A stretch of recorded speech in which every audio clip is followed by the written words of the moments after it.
Hello and welcome back to Bears Broadcast. I'm Nate and I'm bringing you the 92nd announcement of the school year. The SCA ski trip will be Saturday, January 29th. Early bird AR rewards will be given out to students who have earned all their AR points for quarter 3 on Friday, January 28th. Junior high basketball game at Rock Creek at 5:30. Attention all high school girls. If you are interested in playing softball this year, there's a sign-up sheet in the office. We would like to wish a happy, no birthdays tomorrow. Today for lunch we are having low chicken bowl and tomorrow is stuffed crust pizza. Your use of information for today is that in Arizona it is illegal to hunt camels. Well, that's all the time we have for today. I'm Nate, and you stay classy, St. Mary's. But before you go, here's a quick cooking video of Miss Graham. Hope you enjoy.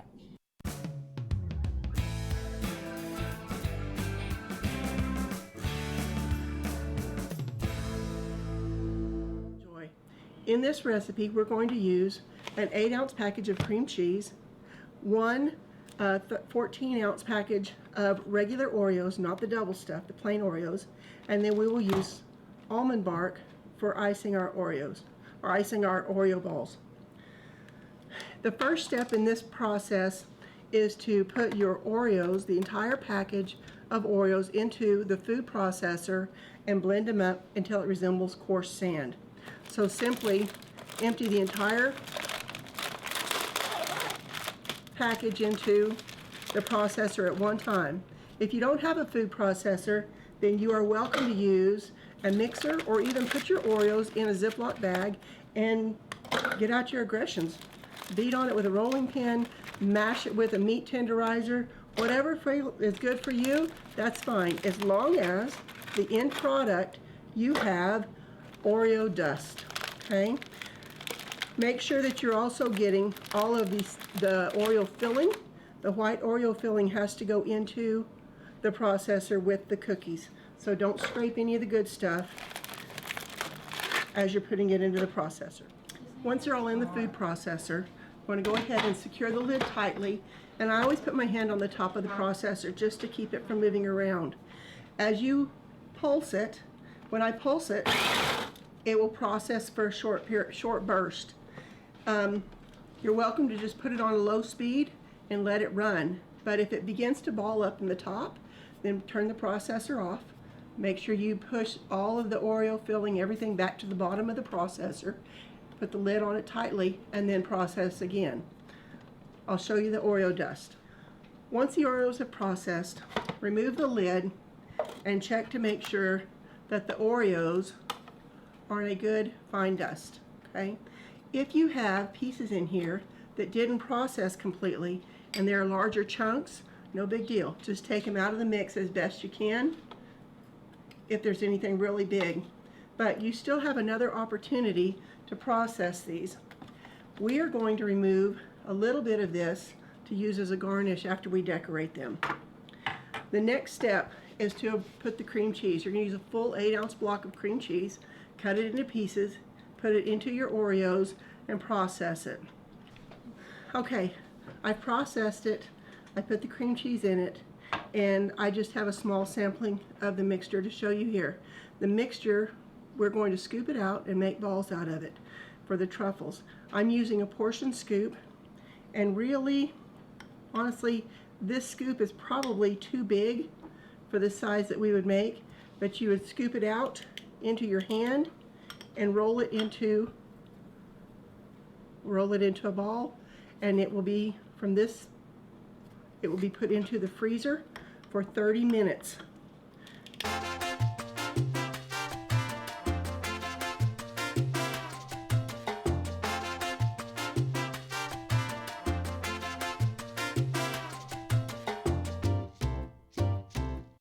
We've pulled our Oreo truffles out of the freezer, and they're good and solid. They need them to be solid because we're going to melt our chocolate, our almond bark, and dip these into the chocolate. So if these are not frozen for at least 30 minutes, then when you put them in the chocolate, it's all going to fall apart and break apart on you. So we're going to melt our chocolate, use the instructions on the back of the package for melting it, and then I'll show you how to dip them in the chocolate. You have to find whatever works best for you. There is no right way or wrong way to do it.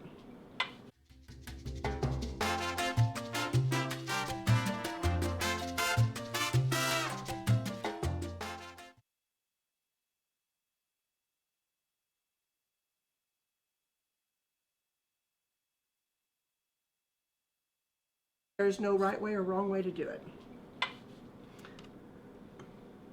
We're going to cover them. Make sure that, try to get it all covered all the way around.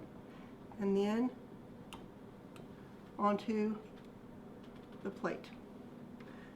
The final step is to garnish or to decorate what you have finished. So our truffles have cooled and you can see that they're not shiny anymore. So you can melt, I've melted a little bit of white almond bark, and you can use this to, I mean, you can drizzle it over, you can do lines, you can do whatever you want to decorate it with. If you don't want to use that, you can use a little bit of, you can just do a pattern across the top, melt the two chocolates together. You can put a little bit of Oreo on top of it, sprinkle. I mean, there's different ways. Whatever way you want to do it, you're welcome to do. Sometimes it's hard to get the consistency. Trying to get it really laid on there very carefully. So it's all about playing. So just have a good time, create, have fun. And if it's not pretty as you want it to be, eat it before anybody sees it. Okay? Enjoy the Oreo truffles, and I hope you'll take some time and try them out at home. Thanks.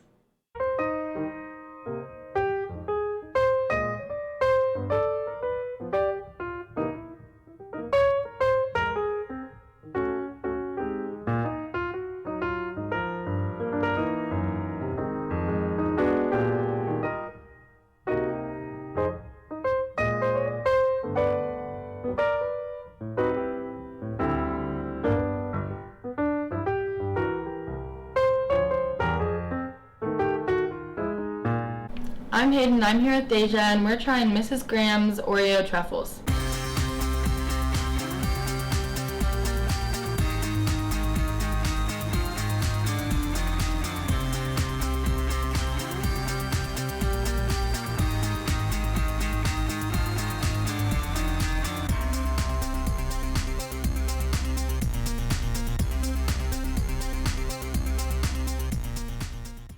Overall, those are really good. I'd recommend making them at home.